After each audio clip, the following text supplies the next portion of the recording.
Last night, a lot of singing, a lot of celebrating, but also a search for the right tone, because we know we are a divided nation. And, even though that has been, it really has been the theme of this new administration elect, what will really help us get there? And I think this psalm is perfect for today. Psalm 34 is just the tone that we need, because it takes us to the description of David's difficult life. It's really personal.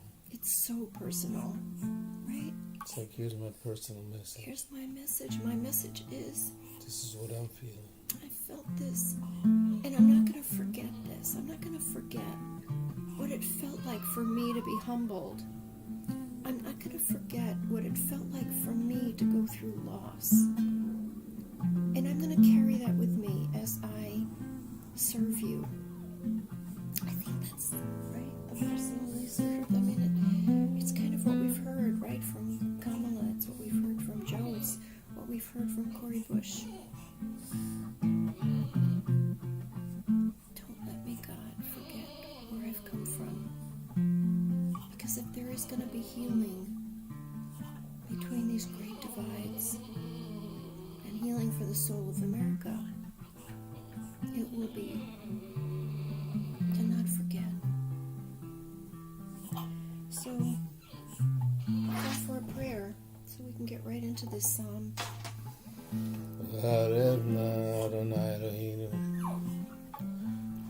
דברי תורתך בפינו ובפי עמך בית ישראל ונהיה אנחנו לצאצאי עמך בית ישראל כולנו יודעי שמך ולומדי תורתך ברוך אתה אדוני מלמד תורה ועמו ישראל. Oh God, make the words of your teaching pleasant on our lips and the lips of all of those that come into our circle, so we can spend a time in learning for the pure pleasure of it. Yes. For the pure pleasure of blessed are you who teaches to your people in this fashion. Amen.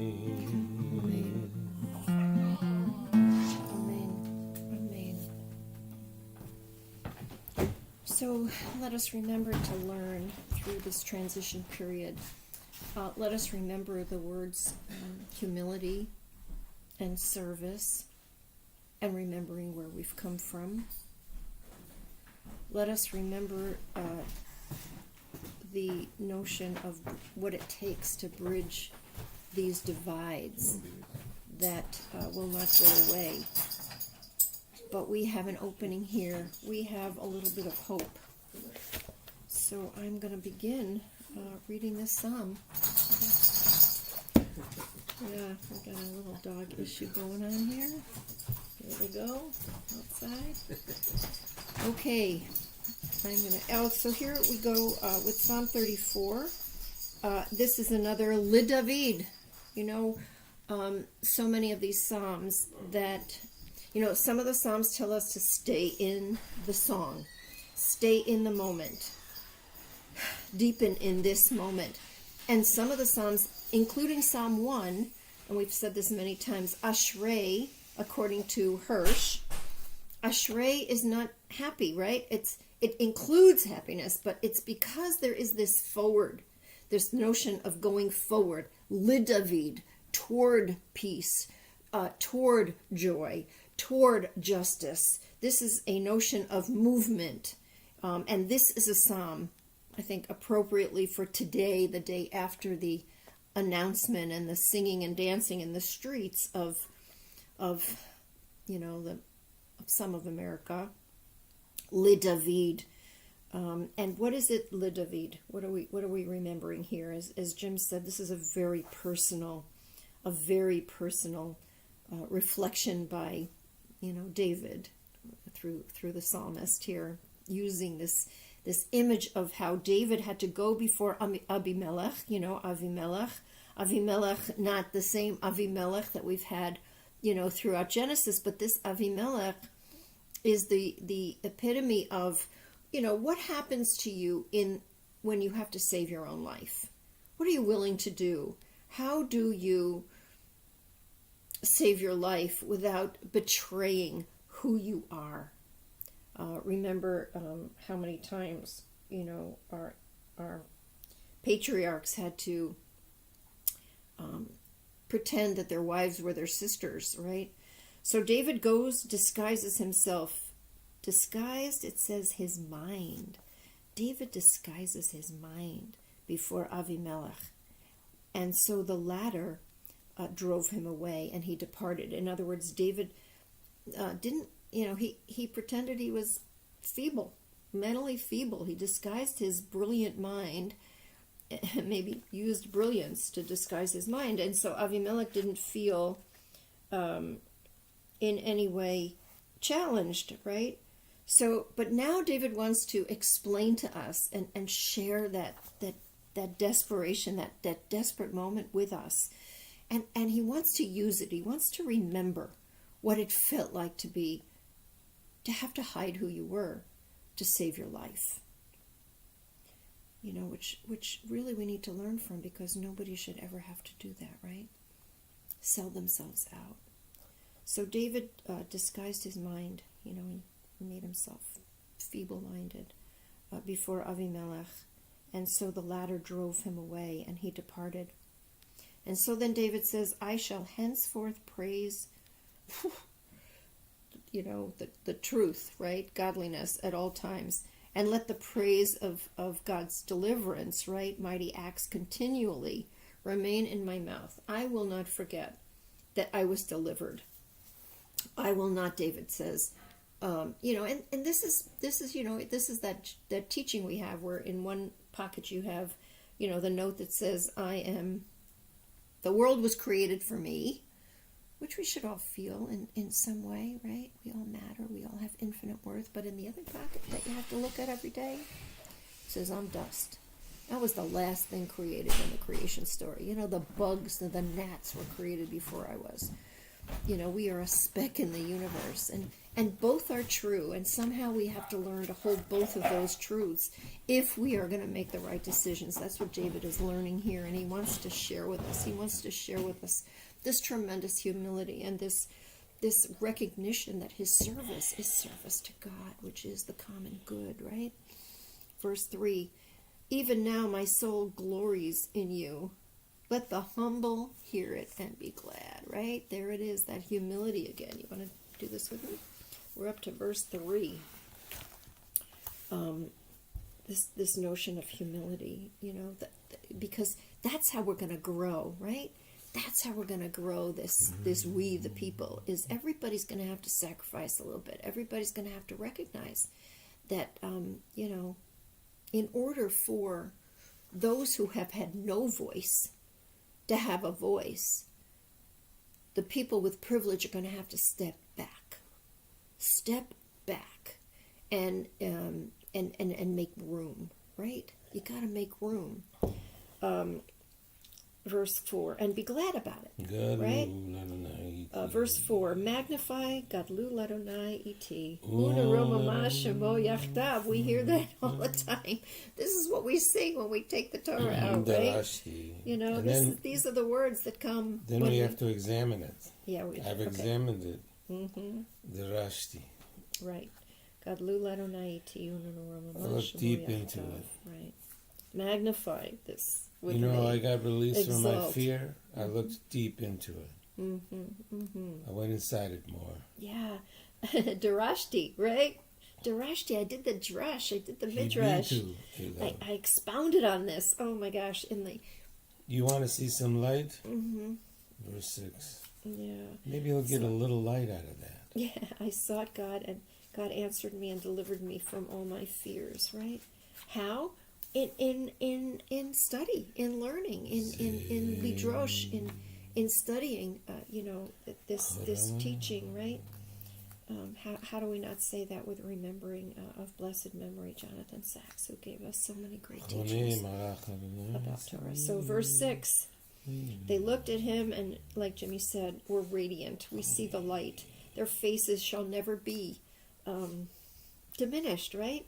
Their faces, because they are lit up by the learning of Torah, the struggle, the truth, because you could write your own Torah, right? You could make it say anything you want, but if you really struggle with it, it is going to give you a sense of truth, a difficult truth, a hard truth, maybe a truth about yourself. The poor man cried, and God heard and saved, the poor. This one. Right? Yeah, from his troubles, from their troubles, right? Yeah. And here you go, Jimmy, here's an angel, right? Verse 8. Yeah, we got some angels going on here.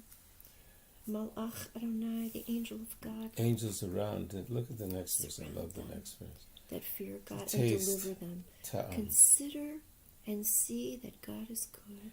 This is the verse, taste and see that God is. Literally taste and see. Right. Ta'amu. This is a famous verse. Ta'amu I love this ura'u. verse. Okay, say something about it. Well, Ta'amu because ura'u. it Kitov conflates the Adonai. senses. It does. At some level, the senses reveal a wisdom that is not particular to the sense. Mm-hmm. Taste and see that the senses are conflated. Taste and see that God is good. I love that verse. We didn't mention either that this is an acrostic. This one is an acrostic. This psalm is each verse has another letter of the alphabet. So you can build everything out of this psalm. This is like DNA. These acrostic psalms.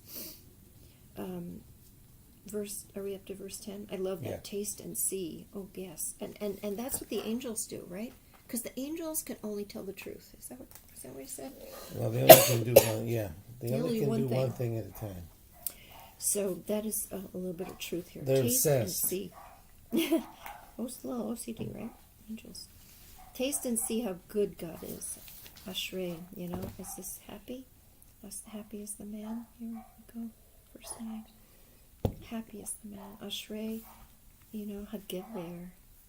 Happy is the man that does take refuge in you, gets that you are in us and we are in you. And then verse 10.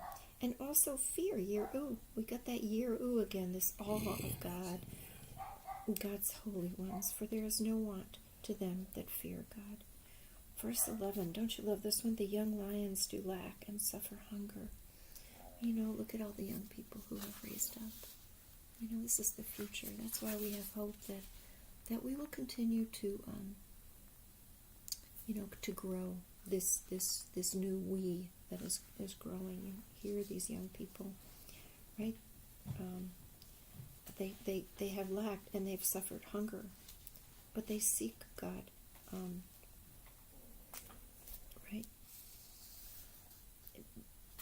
And that's again why David is so going to be so good now, because remembering these low points, remembering the suffering, right? Verse 12.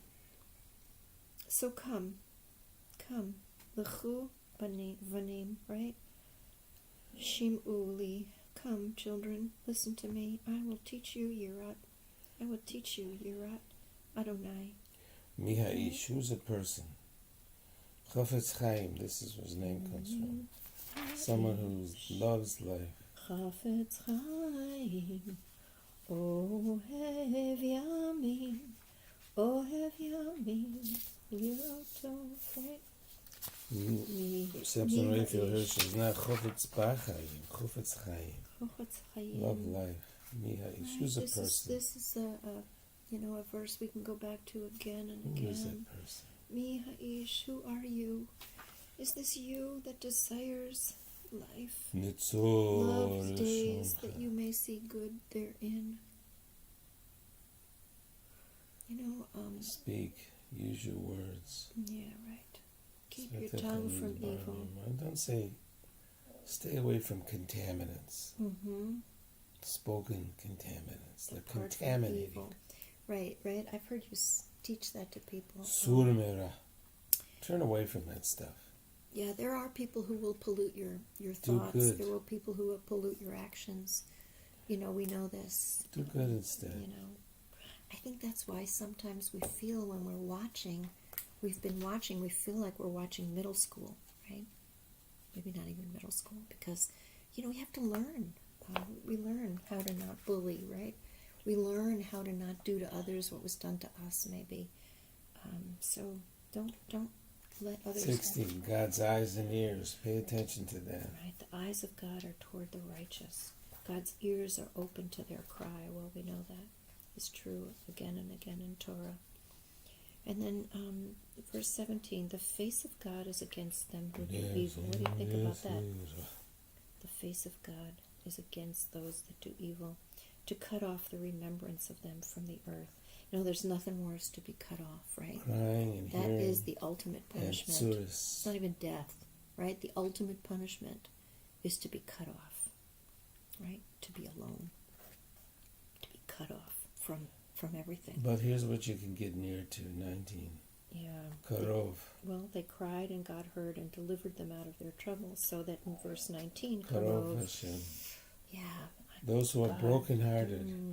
Nishbarei lev. I've heard you teach this too, that we've been saying this a lot, that, we're all connected, the Chassidim say, by a rope to godliness. And sometimes when the rope is cut by sin, you have to tie the rope a little. You have to tie the rope, and then you are even closer to godliness, right? So God, who knows what breaks our faith, what breaks us. We are closer to God. We with broken hearts, right? Verse 20. Many are the ills of the righteous, but God delivers us out of them all. Yeah, right. 21. Here's my favorite image. Protect my bones. This is my favorite image. Yeah. You could do a whole, I think, study on this notion of bones in the Psalms, right? Keep all his bones, not one of them is broken. So you can have a broken heart, your garment can be torn, but the inside, the bones, the structure of your body, Torah, if like in the Zohar, the bones are part of the Torah, right? Verse 22, evil shall kill the wicked. Their own evil will kill them. They that hate tzedek, righteousness, they will be accountable. They'll be held accountable. They will be held guilty. And finally, the last line, for God redeems the soul. God redeems the soul. There we go. Healing the soul of the nation. God redeems the soul of all of us and of our collective humanity. So none of us who take refuge in godliness, in this hope of the good, shall be lost. Psalm 34. Protect my bones. Personal, from David, when he changed his sense of himself. When he was driven out, I'm going to bless God any way I can. I have a taste for praise in my mouth. My soul lifting up, the humble will hear. Bring up God with me. Let's do it together. I look inside. Maybe you'd like to try the same. You might catch a light. Here's a pitiable person. God heard that person, and I saw an angel of God. Yes. Taste and see. God is good. Come, children, listen to me. What constitutes a human being? To love life all your days. We've seen good. Speak, use your words. Stay away from contaminants. Do good. Faces, cries, and surahs, eyes and ears of God. You are near to broken hearts. Protect my bones. give from the soul. Make room for refuge. November 8th, 2020. Tea leaf on the ceiling. Yes. Have a great day of love.